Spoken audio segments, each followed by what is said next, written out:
நல்ல சினிமாக்களை நேசிக்கிற கொண்டாடுற எல்லா நெஞ்சங்களுக்கும் வணக்கம். இந்த வீடியோவில் நம்ம பார்க்க போகிறது இயக்குனர் ஜித்தின் லால் டைரக்ஷனில் டொவினோ தாமஸ், கிருத்தி ஷெட்டி, ஐஸ்வர்யா ராஜேஷ், பாசில் ஜோசப் மற்றும் பலர் நடிச்சிருக்கிற அஜயண்டே ரண்டம் மோஷனம் மலையாள திரைப்படத்தோட விமர்சனம். இந்த படத்தோட கதை என்னன்னா, இந்த கதை 3 காலகட்டங்களில் நடக்குது. 1900, 1950, 1990ஸ்னு வெவ்வேறு காலகட்டங்களில் நடக்கக்கூடிய இந்த கதையில் குஞ்சிக்கேளு, அஜயன், மணியன் அப்படின்னு 3 ரோல்ஸ் பண்ணியிருக்காரு ஹீரோ டொவினோ தாமஸ். முதல் கதையில் அவர் ஒரு பெரிய களரி வீரனாக வர்றாரு. அவருக்கும் ஒரு ராஜாவுக்குமான கதை அது. 2வது கேரக்டர் மணியன் அப்படிங்கிற ஒரு திருடன். 1950களில் வாழக்கூடிய ஒரு பெரிய திருடன். அவனை பார்த்து அந்த ஊரே பயப்படுது. தன்னோட மனைவி ஆசைப்பட்டதுக்காக ஒரு பெரிய பொருளை திருடணும் அப்படின்னு நினைக்கிறான். அது என்ன பொருள், அது அவனால் திருட முடிஞ்சதா இல்லையா அப்படிங்கிறது தான் இந்த கேரக்டரோட கதை. 3வது கதை 1990கள் நடக்குது. இதுதான் இந்த படத்தோட முக்கியமான கதை. அதாவது 1950களில் வரக்கூடிய மணியன் அப்படிங்கிற அந்த திருடனோட பேரன் அஜயன் தான் இந்த படத்தோட ப்ரொட்டாகனிஸ்ட். எப்படியாச்சும் ஒரு கவர்மெண்ட் வேலைக்கு போயிடணும் அப்படின்னு சொல்லிட்டு கவர்மெண்ட் எக்ஸாம் எழுதி ரிசல்ட்டுக்காக வெயிட் பண்ணிட்டு இருக்கிற ஒரு கேரக்டர். அந்த கேரக்டரோட அதிகபட்ச ஆசையே தன்னோட அம்மா கூட இந்த ஊரில் நிம்மதியான ஒரு வாழ்க்கை வாழணும் அப்படிங்கிறது தான். ஆனால் இவரோட தாத்தா ஒரு பெரிய திருடன் அப்படிங்கிறதால அந்த ஊர் மொத்தமும் இவரையும் ஒரு திருடன் அப்படின்னு சொல்லி சந்தேகப்படுது. அவர் எப்போ பார்த்தாலும் அவமானப்படுத்துது. எப்போவுமே எந்த ஒரு திருட்டானாலும் சரி இவ தான் முதல்ல சந்தேகப்படுறாங்க. இந்த சமயத்தில் இந்த ஊருக்குள்ளே வரக்கூடிய ஒரு புது கேரக்டர், வில்லன் கேரக்டர், ஹீரோ மேலே ஒரு பெரிய பழியை சுமத்துறான். அந்த குற்றச்சாட்டை மக்கள்லாம் நம்புற மாதிரி ஏற்கனவே சில சாட்சியங்களையும் ரெடி பண்ணி வச்சிருக்கான். ஸோ இதுலேருந்து இப்போ ஹீரோ விடுபடணும் அப்படின்னா தனக்காக ஹீரோ கேரக்டர் ஒரு பொருளை திருடி கொடுக்கணும் அப்படின்னு சொல்லி கேட்குறான். அதுக்கப்புறம் என்ன ஆச்சு? ஹீரோ தன்னோட கொள்கையை மீறி, கொள்கையை தாண்டி அவனுக்காக திருட போனாரா இல்லையா? அவன் திருடி கொடுக்க சொல்கிற பொருள் என்ன? எதுக்காக இவனை திருடி கொடுக்க சொல்கிறாரு அப்படின்னு பல கேள்விகளை சுற்றி இந்த கதை நகருது. அதே போல் முதல்ல வரக்கூடிய அந்த 2 கதைகளுக்கும் அஜயனோட கதைக்கும் என்ன சம்மந்தம் அப்படிங்கிறத சுற்றியும் நகருது இந்த படத்தோட கதை. இந்த படத்தோட ப்ளஸ் பாயிண்ட்ஸ் என்ன, மைனஸ் பாயிண்ட்ஸ் என்ன, இந்த படத்தில் என்னெல்லாம் ஒர்க் ஆச்சு ஆகலை அப்படிங்கிறத பார்ப்போம். ஒன்லைனா சினாப்சிஸாக இது ரொம்பவே இன்ட்ரெஸ்டிங்கான ஒரு கதை தான். அதே போல் இந்த கதையை நான் லீனியர் நரேட்டிவில் சொல்லலாம் அப்படிங்கிற ஐடியாவும் நல்லா இருந்தது. அதுதான் இந்த படத்தை இன்னும் கொஞ்சம் பெட்டராக எங்கேஜிங்காக ஆக்குது. ஆனால் ரொம்ப ஜென்ரிக்கான ஒரு ரைட்டிங்காலையும் சுவாரஸ்ய குறைவான திரைக்கதையாலையும் இந்த படத்தில் நிறைய இடங்களில் லேக் இருக்க தான் செய்யுது. முதல் பாதியில் சில இடங்கள்லையும் 2ஆம் பாதியில் ஒரு கட்டத்துக்கு மேலேயும் நிறைய லேக் இருக்க தான் செய்யுது. டொவினோ தாமஸ் அவர்களோட பெர்ஃபார்மன்ஸ் தான் இந்த படத்தோட மிகப்பெரிய பாசிட்டிவ். ஒரு மாவீரன், பயங்கர கன்னிங்கான ஒரு திருடன், யாருக்குமே பயப்படாத ஒருத்தன், ரொம்ப அப்பாவியாக நேர்மையாக வாழணும்னு நினைக்கிற ஒரு ஆள்னு இந்த 3 டிஃப்ரெண்ட்டான கதாபாத்திரங்களில் ஆஸ் யூஷுவல் சிறப்பான ஒரு பெர்ஃபார்மன்ஸ் கொடுத்துருக்காரு. கண்டிப்பாக அவரோட கெரியரில் இது முக்கியமான ஒரு படமாக இருக்கும். பெர்ஃபார்மன்ஸ் வைஸ் மட்டும் இது முக்கியமான ஒரு படமாக இருக்கும். ஸ்கிரிப்ட் வைஸ் என்னென்ன குறைகள் இருக்குது அப்படிங்கிறத பின்னால் சொல்கிறேன்.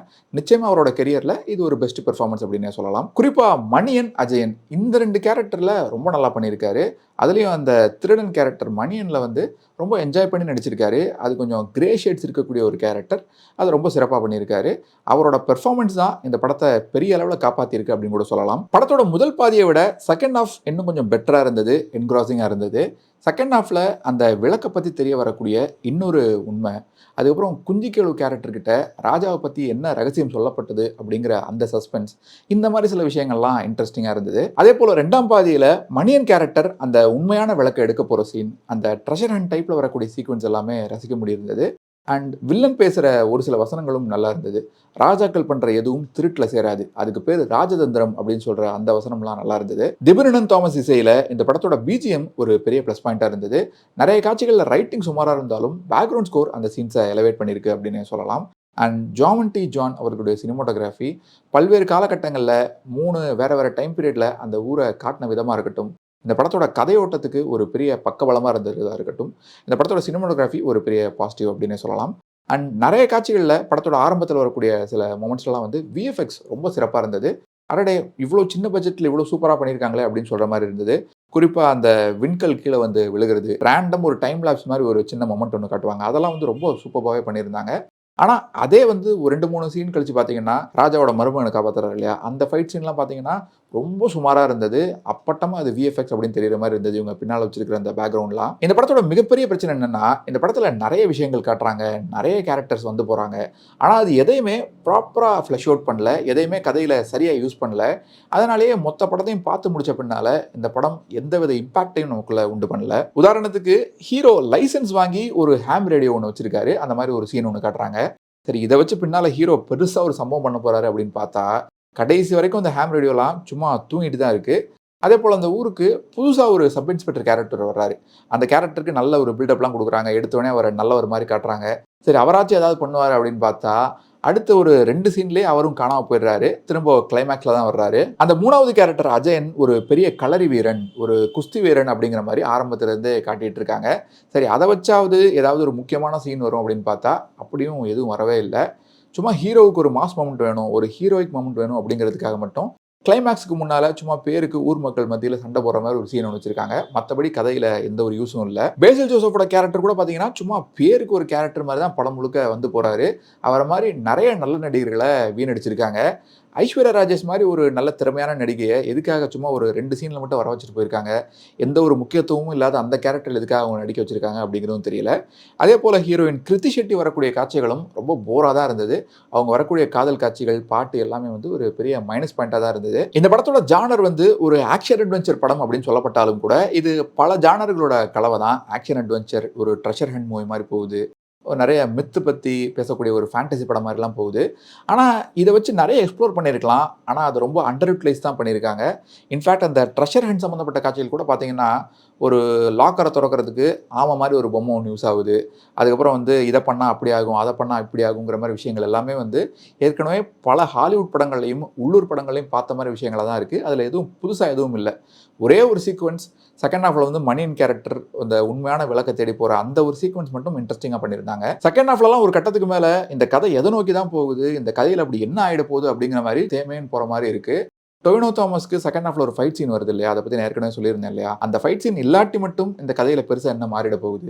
கண்டிப்பா அன்னைக்கு நைட்டு அந்த ஃபைட் இருந்தாலும் இல்லாட்டியும் ஹீரோ அந்த தீவுக்கு தான் போறாரு. இந்த படத்தோட கிளைமாக்ஸ் வரைக்குமே இந்த படத்தோட கோர் ஸ்டோரி என்ன? ஹீரோவோட கோர் ப்ராப்ளம் என்ன? அப்படிங்கிற ஒரு குழப்பம் லேசா இருந்துட்டே தான் இருந்தது.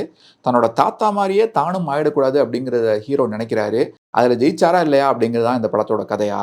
இல்லன்னா தனக்கு வந்திருக்கிற பிரச்சனையிலேருந்து தப்பிக்கிறதுக்காக தான் அந்த பொருள திருடினாரா இல்லையா அப்படிங்கிறது தான் இந்த படத்தோட கதையா? இல்ல தன்னோட அம்மாவோட சொல் பேச்சுப்படி அந்த ஊர் மானத்த காப்பாத்துனாரா இல்லையா அப்படிங்கிறது இந்த படத்தோட கதையா?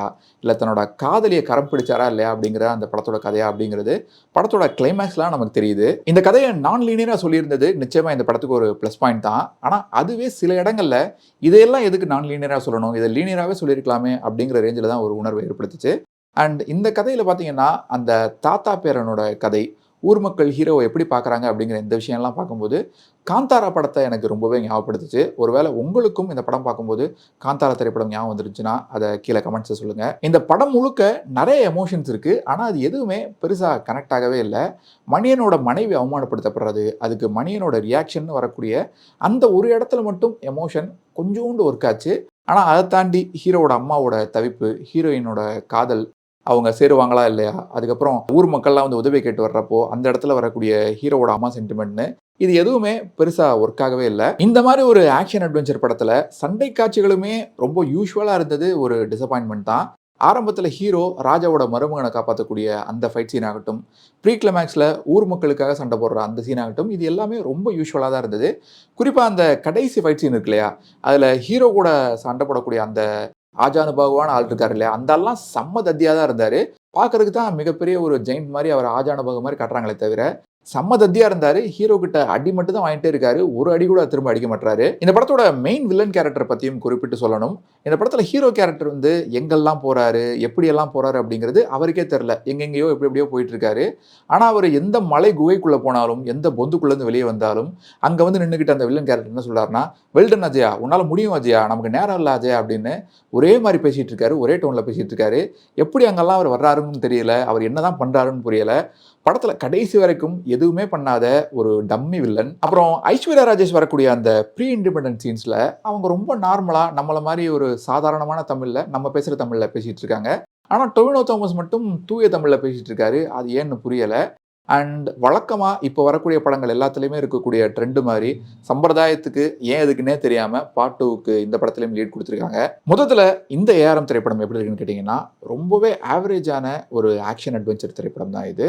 ஒருவேளை ரைட்டிங் பிரமாதமா இருந்திருந்தா, காந்தாரா படம் ரேஞ்சுக்கு இதுவும் ஒரு பான் இந்தியா லெவல்ல ரீச் ஆகியிருக்கக்கூடிய ஒரு படமா இருக்கும். ஏன்னா, கதை நல்லா இருக்கு. ஆனா, மொத்த ரைட்டிங்கும், ஸ்க்ரீன் பிளேவும் அந்த அளவுக்கு இல்லாததால, இது ஒரு ரொம்ப சுமார் மூஞ்சி குமாரான படமா தான் இருக்கு. இந்த படத்தோட ஒரே ஒரு சேவிங் கிரேஸ் நடிகர் டொவினோ தாமஸ் தான். அவருக்காக வேணா இந்த படத்த நீங்க ஒரு தடவ ட்ரை பண்ணலாம். வேற எந்த படமும் இல்ல, என்டர்டெயின்மென்ட்க்கு வேற சாய்ஸே இல்ல அப்டின்னா, இந்த படத்த நீங்க ட்ரை பண்ணலாம். ஸோ இந்த ரிவ்யூ உங்களுக்கு பிடிச்சிருந்தா, மறக்காம உங்க ஃப்ரெண்ட்ஸ் அண்ட் ஃபேமிலி கூட ஷேர் பண்ணுங்க. நீங்க ஏற்கனவே இந்த ஏஆர்எம் திரைப்படத்த தியேட்டர்ல பார்த்திருந்தீங்கன்னா, உங்களோட கருத்துக்கள கீழ கமெண்ட்ஸ்ல சொல்லுங்க. மீண்டும் வேற ஒரு வீடியோல சந்திப்போம். இன்னும் நெறைய சினிமாக்கள் பார்ப்போம். நெறைய சினிமாக்கள் பத்தி பேசுவோம்.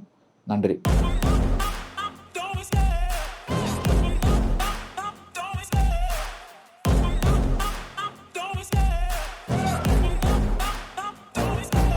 Love the chase and the hunt, and I set the pace when I'm running. I always take what I want and I always give it 100. Don't need a bank, no I'm funded. Play the game like it's nothing. I'm always thankful.